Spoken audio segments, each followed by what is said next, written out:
Lokasi pemirsa balik lagi di Grebek. Sebanyak 1,6 kilo lebih sabu, samo 1.700 lebih ekstasi dimusnahkan di Ditres Narkoba Polda Sumsel. Hasil ungkap kasus dari bulan Maret sampai Mei 2024. Barang bukti tersebut dari 22 wong tersangka dengan 13 laporan polisi.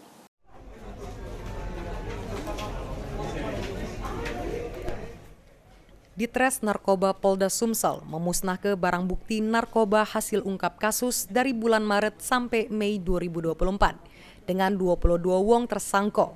Barang bukti tersebut meliputi sabu seberat 1,6 kg lebih, sama pil ekstasi sebanyak 1.729 butir. Sebelum dimusnahkan, barang bukti tersebut dicek doken keasliannya oleh petugas laboratorium forensik Polda Sumsel di hadapan para tersangka.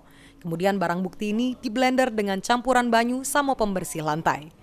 Polisi menyebut barang bukti yang disita itu dari 13 laporan polisi. Yang tersangkonyo ketangkep di wilayah Sumsel terdiri dari pengedar sama kurir.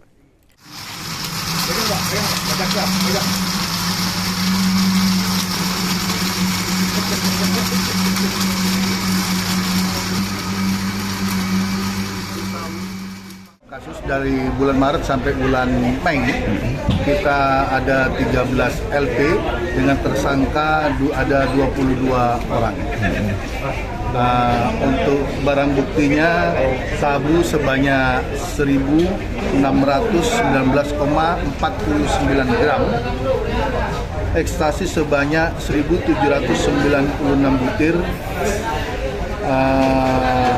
Untuk TKP ini ada di Palembang, ada 4, Muba Kabupaten Muba itu ada 4, Muara Enim ada 1, Oku Timur ada 1. Perannya sendiri kurir semua atau?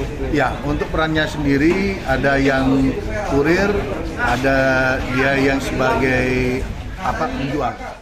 Atas perbuatannya, para tersangka dijerat pasal 114 ayat 2, subsidiar pasal 112 ayat 2, Undang-Undang Republik Indonesia nomor 35 tahun 2009 dengan ancaman hukuman pidana mati atau seumur hidup. Mulyadi, PAL TV.